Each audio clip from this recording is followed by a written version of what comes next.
Being a career woman looks different after becoming a mom. While it may have once been easy to focus on your job, now you may find yourself working around a pump schedule or scrolling through baby pictures at your desk.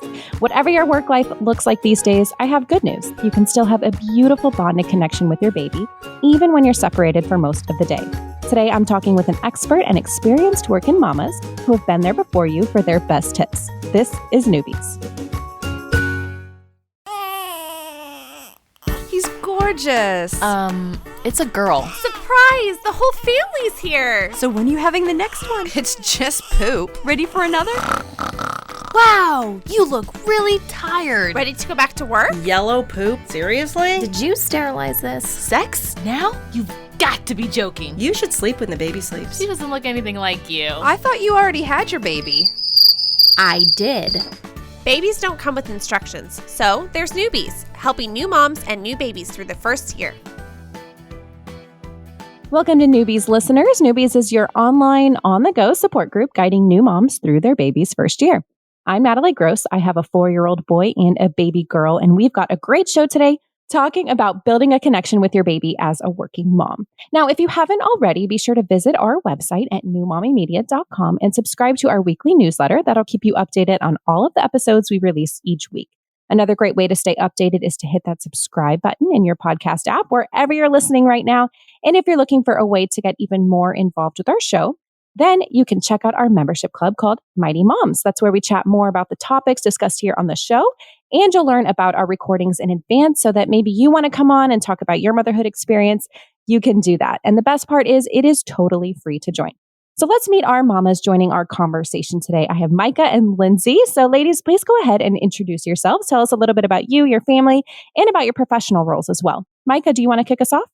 Sure, yeah. So I am a mom to a 4-month-old, so relatively new mom. I also have 2 dogs, so I like to say I'm a dog mom as well. I work in the construction industry, so I am gone for 10, 11 hours a day from my little one. And it's been a real adjustment, but I love being a mom. Awesome. Thanks so much for being here. Lindsay, what about you? Hi, I'm Lindsay Retzloff. I live in Wisconsin with my husband and 2 kids. I have a son who's 5.5 and a daughter who is 3 years old. I'm a psychotherapist and I have my own business actually helping working moms regain their purpose. And I also have a speaking business as well where I teach about psychological safety in businesses and corporations.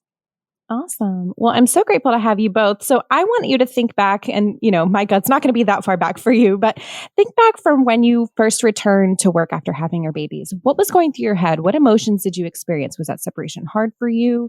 Tell us about that time. When I was going back to work, I experienced a lot of anxiety and guilt. I was on maternity leave and we had it all set up where my mom was actually going to watch my son full time. So I didn't have to worry too much about the daycare experience, but with some changes in different family relationships and things, my mom ended up not being able to watch my son full time. So then later, once I was at work, I had to start dealing with a lot of the anxiety that came up with, oh my gosh, taking my son. It was a lot of my own fears of he's not going to get quality care or he's going to get hurt. And I also dealt with a lot of guilt because I didn't bond with my son very well at first. And I felt like I had to make up that time and that work was kind of robbing me of that time. So there was also kind of this societal pressure of, I felt like I was supposed to want to stay at home.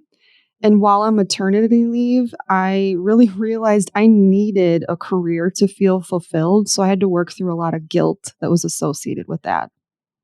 Gotcha. Yeah, Micah, what about you? Does any of that resonate? Yeah, so I had a lot of anxiety. I was also off for 3 months. And mine was kind of the opposite in that I never even remotely crossed my mind that I wouldn't want to go back to work. I am in love with my job, or I was until I had my son. So it was like a big whirlwind of just like what is happening to my thought process. And I had a really hard recovery. So like that first 6 months was just a blur, or 6 weeks, excuse me. So mine was still is a lot of guilt because I'm gone for like 11 hours a day. It's like, oh my gosh, his wake windows, I'm with him less than he's awake than I'm away from him. And that's really hard for me. We also run a food blog, my husband and I, on nights and weekends. So it's a lot of busy. And so I don't spend a whole lot of quality time sometimes, I feel like. But with that food blog, it's like, okay, we're working towards this kind of freedom, I guess. So yeah, tons of guilt, tons of anxiety. I don't know how you get around it. Hmm. Yeah. Well, thank you so much for sharing your experiences. We are going to take a quick break and then talk with our expert, Ann McKittrick, when we come back. So stay tuned.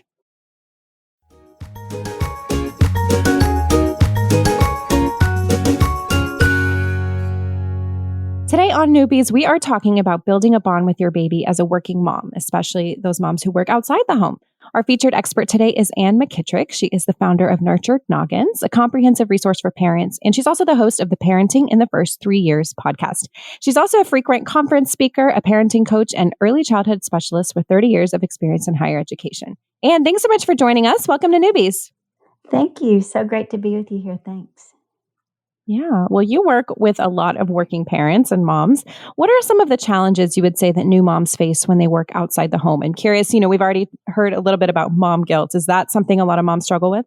I started my career as an infant teacher working in college and university settings. And so I've been on that side of it where I've been the person that is actually taking care of your babies. And then now I work with parents as a parenting coach and educator. And, I think that the challenges are exactly what our moms described. They feel there's a lot of feelings around it. One is that you miss your baby. You've spent this time in these first few weeks, maybe even the first few months, being with them 24/7. And when you're apart, you wonder how they are. You wonder what they're doing. You wonder what you're missing. It's kind of hard to believe that anybody will take care of them as well as you do. And in a sense, that's true because you're their parent and you have a very special way. But it's good to remember that professional early childhood teachers, they have worked with so many babies. Their experience is very broad. They know what's normal. They know what's expected. They have ongoing training all the time. They really are well prepared to care for your child. And that's in a childcare setting, obviously. Private nannies and caregivers and family members, they also are committed to your baby or they wouldn't be doing what they're doing. But just learning to trust that relationship is really, I think, probably one of the biggest challenges initially. What are some ways that moms can work on building, maintaining, and even strengthening their bond with their baby when they're away from them for most of the work week? I think probably the most important thing that you can do is just to create a really strong partnership with your caregiver because you are both focused on what's best for your baby and they become your advisors and your reporters of what's happening throughout the day. But the way that you can stay connected is just to do a few things. One is to linger, if you can manage it in your schedule to try to arrive 5 to 10 minutes early before you have to leave the childcare center and linger in the classroom if the program allows it, of course. But going in, sitting on the carpet, seeing them get engaged in play or get engaged with their caregiver and not feeling like you have to just rush to get out, I think is really helpful as you are starting your day. And then at the other end of the day, if it's possible to come in and play with your baby, and this might be when your child is a little bit older and engaged in play, to come in and see what they're doing and let them tell you about it and kind of become a part of that world. Observe the other children, observe the teachers with the children and how they are, what they're doing. I just think it helps you feel like you're a part of what's going on. I think it's really important to understand that it takes a while, initially when you are starting back to work full time and building this relationship with your caregiver. It takes about 2 to 4 weeks for you to both fall into the routine and feel really comfortable with it. And so just knowing that, I think in advance is helpful. Send pictures with your baby of yourself and ask the caregivers to pull out those pictures and let your baby look at them. You can laminate them or you can put them in a Ziploc bag and create a little book for your baby to look at while you are apart. But I just think it's really important to keep a positive mindset and keep in mind that it's okay for your baby to have a diversity of caregiving styles. It really does help them learn to adapt and be flexible And it gives them social experiences that lead to healthy social emotional development, which is a really good thing for your child. Yeah. Well, when moms are on maternity leave or even maybe while they're still pregnant and looking at daycares, things like that, what are some things they can be doing to prepare for the transition back to work once they're a mom? Are there some things you can do to prepare ahead of time, either mentally or physically? Yeah, I think it's really important to talk to your employer and see what's available for you. Can you work at home part time? Can you transition back a few days a week before you have to go full time? Can you work half days or, just transition time wise? Is it possible to work at home? I think also, just expecting and knowing that when you put more than one child in a room with other children, there are germs that get spread. As much as we all try to keep everybody safe and healthy, there's just a certain amount of illness that comes with being around people, especially in a childcare situation. And if you kind of have this in your mindset and kind of plan for it, talk about it with your employer, with your partner, and with your provider, all of the people who support you and your family, to know what are you going to do, when you have to be at work and your child is sick, what's going to be the plan, and just kind of thinking through that in advance, I think is really helpful. Talking with your partner about what your expectations are, the feelings and mechanics of who's going to do what your roles will be as parents, I think is a really important thing, especially as you're going back to work and adding childcare to your family.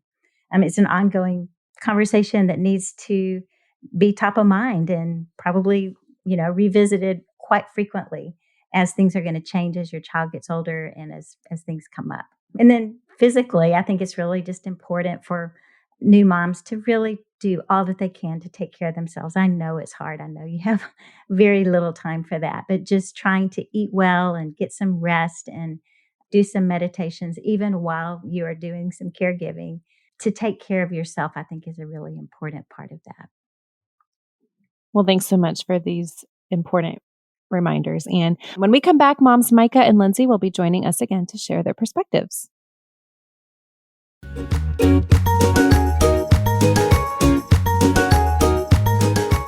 We are continuing our discussion with Ann McKittrick of Nurtured Noggins and our moms Micah and Lindsay. Micah and Lindsay, any thoughts on what we've just heard from Ann? Yeah, I really can echo a lot of what was said. I think it's really great advice. One thing in particular that I did kind of unknowingly that Anne mentioned was trying to connect with the daycare workers. It made me get to know them on a personal level, which alleviated a lot of my own anxiety. I got to see a little bit more of their personality, and it made me feel more comfortable to ask even little tiny things. Just to, again, make my transition a little bit easier.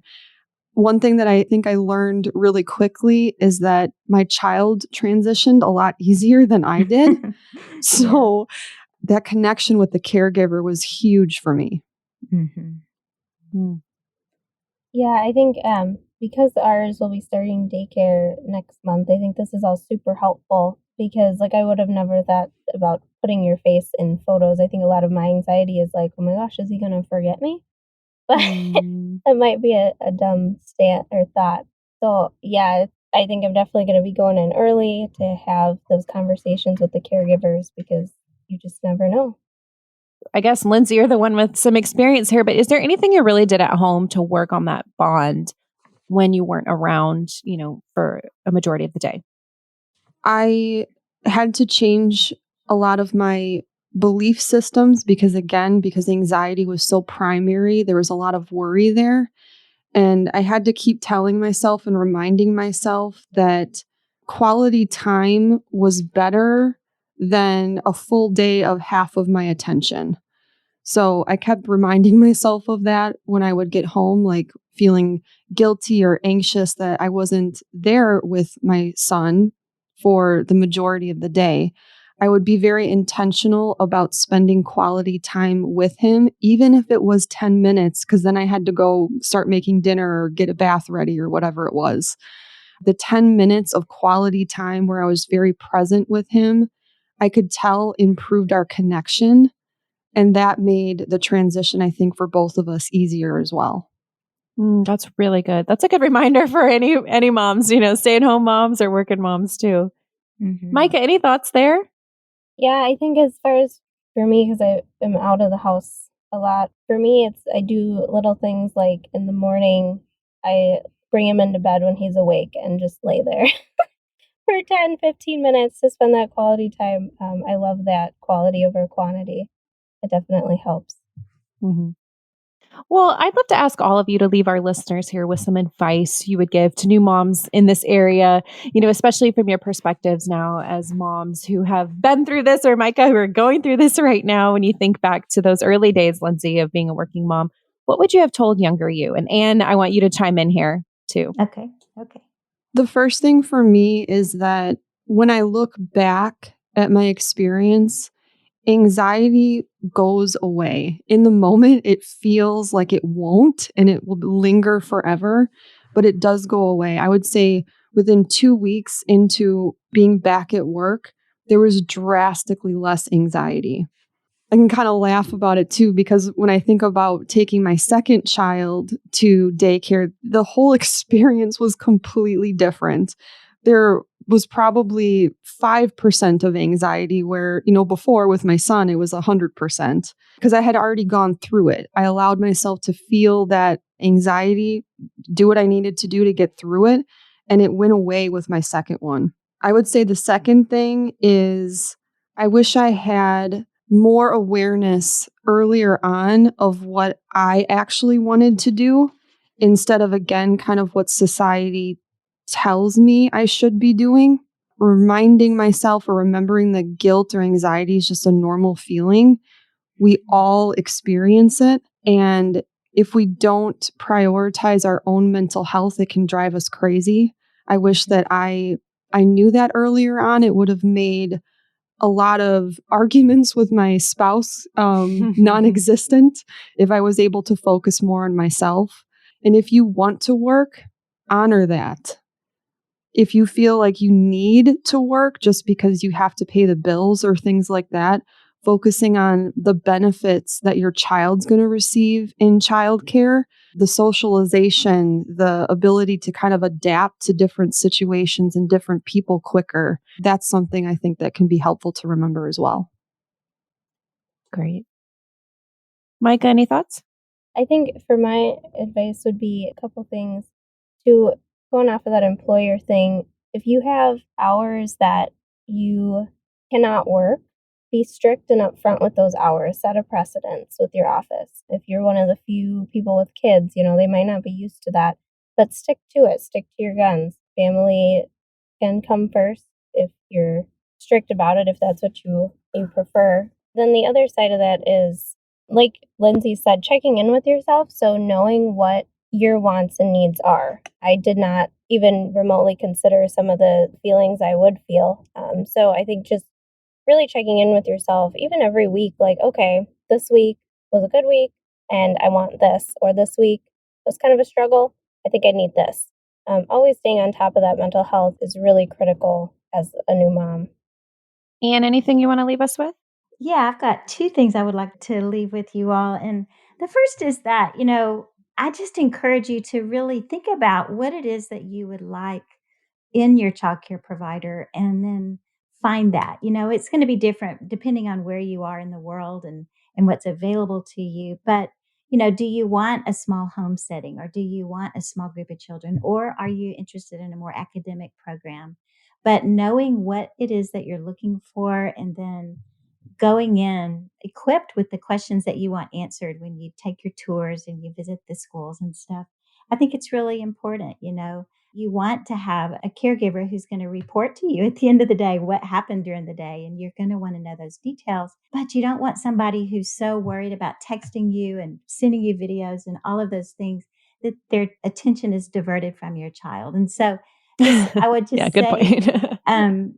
make sure that your kid is the center of attention around this relationship and that their care is top of mind and priority for everybody. And there are lots and lots of beautiful programs out there that are doing this very thing. And just, go find the very best person for your child. And another thing is that, I would find out from the provider how you can help your child while you're gone by adjusting yourself to what they do.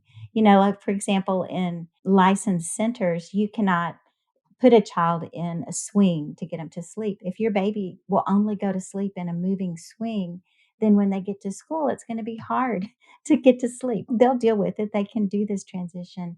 But if you can make it easier by helping them learn how to get to sleep without the swing, knowing that they won't be able to use it there, I think that's just really good. And that's just an example of the kind of communication that needs to happen before your child goes.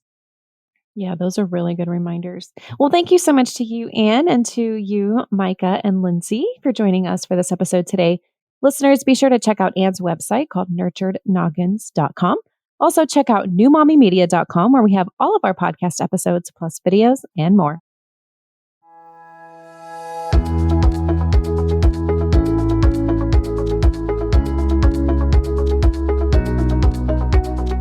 That wraps up our show for today. We appreciate you listening to Newbies. Don't forget to check out our sister shows, Preggy Pals for expecting parents, Parent Savers for moms and dads with toddlers, the Boob Group for moms who give breast milk to their babies, and Twin Talks for parents of multiples. Thanks for listening to Newbies, your go-to source for new moms and new babies.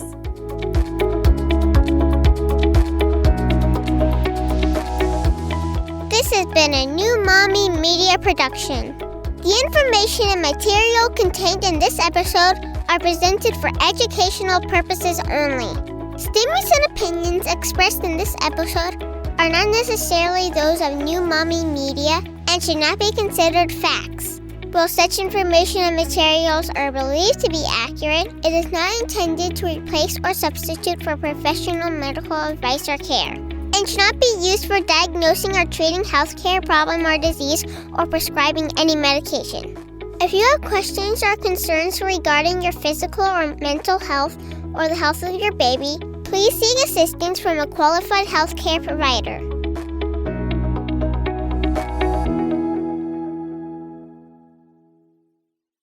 Hey mamas, don't forget to check out Mighty Moms. It's our online community built for new moms just like you.